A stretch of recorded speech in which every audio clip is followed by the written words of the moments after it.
नमस्कार, मैं एडवोकेट सौरभ कुणाल। स्वागत है आपका हमारे इस यूट्यूब चैनल पे। यहाँ पे हम चर्चा करते हैं बहुत सारे लीगल और फाइनेंशियल इश्यूज को। तो मित्रों, आज हम चर्चा करने वाले हैं बिहार में बालू के खनन पे जो रोक लगाई गई थी एनजीटी यानी कि नेशनल ग्रीन ट्रिब्यूनल को, उस रोक को माननीय सर्वोच्च न्यायालय ने अपने एक आदेश के द्वारा उस रोक को हटा दिया है। तो उसको हटाने के बाद बिहार में बालू का खनन क्या शुरू हो पाएगा? आज के वीडियो में हम इसी बात पे चर्चा करेंगे। लेकिन चर्चा को शुरू करने के पहले मित्रों, मैं आपसे आग्रह करना चाहूंगा कि अगर पहली बार आप हमारे इस वीडियो को देख रहे हैं तो कृपया आप हमारे चैनल को सब्सक्राइब करें और साथ में बेल बटन जरूर दबा दें, ताकि इस चैनल के जितने भी अपडेट्स हैं आप तक नोटिफिकेशन में मिलते रहें। तो चलिए शुरू करते हैं आज के इस वीडियो को। मित्रों, जैसा कि आपको पता है कि बिहार में बांका जिले में हो रहे अवैध खनन, बालू के खनन पे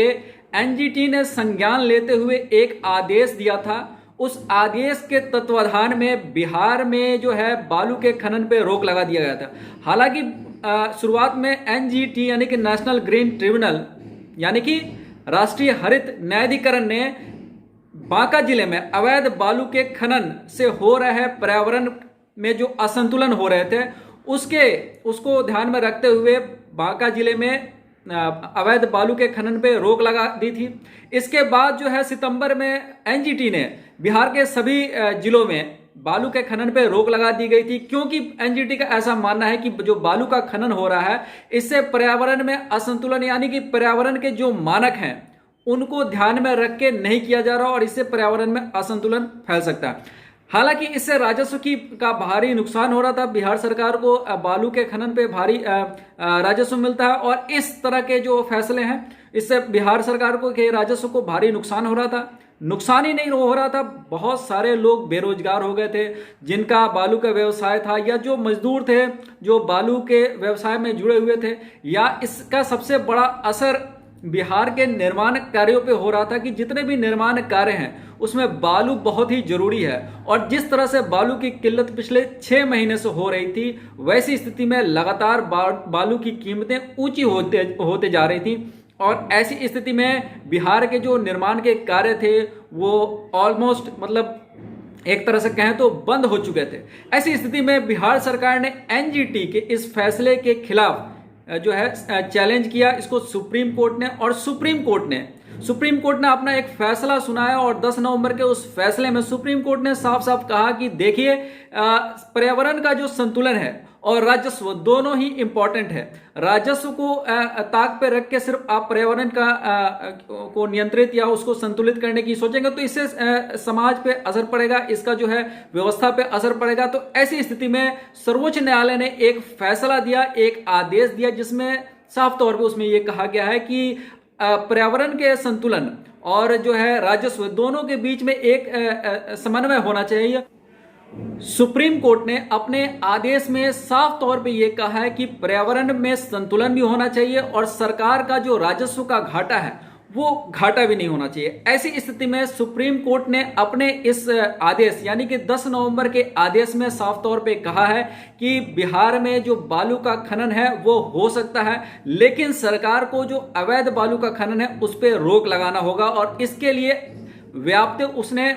माननीय सुप्रीम कोर्ट ने पूरे दिशा निर्देश दिए हैं। सुप्रीम कोर्ट के आदेश के बाद अब हर जिले में बालू के घाटों को सर्वे करने के लिए एक समिति बनेगी। समिति में डीएम होंगे, वहां के प्रदूषण नियंत्रण विभाग होगा, वहां वन विभाग होगा और भी जो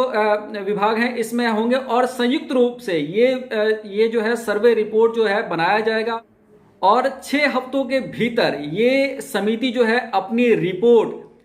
सिया यानी स्टेट इन्वायरमेंटल असेसमेंट अथॉरिटी के पास,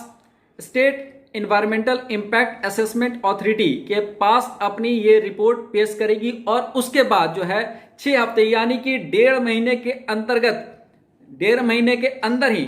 जो ये समिति है जो बालू के घाटों का सर्वे करेगी कि वहां पे जो पर्यावरण का असंतुलन तो नहीं हो रहा बालू के खनन से, और उस सर्वे करके जो है अपनी एक रिपोर्ट जो है वो सिया को देगी यानी कि state environment impact assessment authority को देगी। वो जो है एनवायरमेंट यानी कि जो पर्यावरण पे जो बालू का खनन है उसका क्या प्रभाव पड़ रहा है, उस प्रभाव का जो है मूल्यांकन करेंगे और उसके बाद जो है अपने आदेश देंगे, यानी कि 1.5 महीने के अंदर हो जाएगा। तो इस हिसाब से जैसे अभी बिहार के 8 जिलों,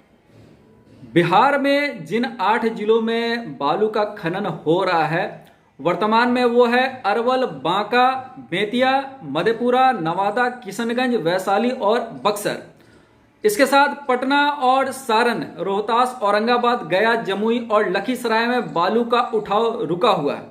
तो जिन 8 जिलों का मैंने पहले नाम लिया यानी कि अरवल, बांका, बेतिया, मधेपुरा, नवादा, किशनगंज और वैशाली और बक्सर, यहां पे बालू का खनन हो रहा है, तो यहां पे कोई रोक नहीं है। और पटना समेत जो अन्य 8 जिले हैं जिसमें पटना, भोजपुर, सारण, रोहतास, औरंगाबाद, गया, जमुई और लखीसराय, यहां पे जो है अगले महीने से जो है वो बालू का खनन, ऐसा लग रहा है कि अगले महीने से बालू का खनन यहां पे भी शुरू हो जाएगा। और सरकार का ये लक्ष्य है कि अगले साल यानी कि 2022 तक बिहार के 24 जिलों में जो है बालू का खनन हो, ताकि बालू की जो किल्लत हो गई है, जो बालू के जो रेट आसमान को छू रहे हैं, उस किल्लत को कम की जाए, बालू के जो दर हैं उसे कम किया जाए और इस तरह से एक संतुलित हो गए, एक संतुलन बना के जिसमें पर्यावरण का संतुलन भी हो और पर्यावरण के साथ साथ जो बिहार के राजस्व, बिहार में जो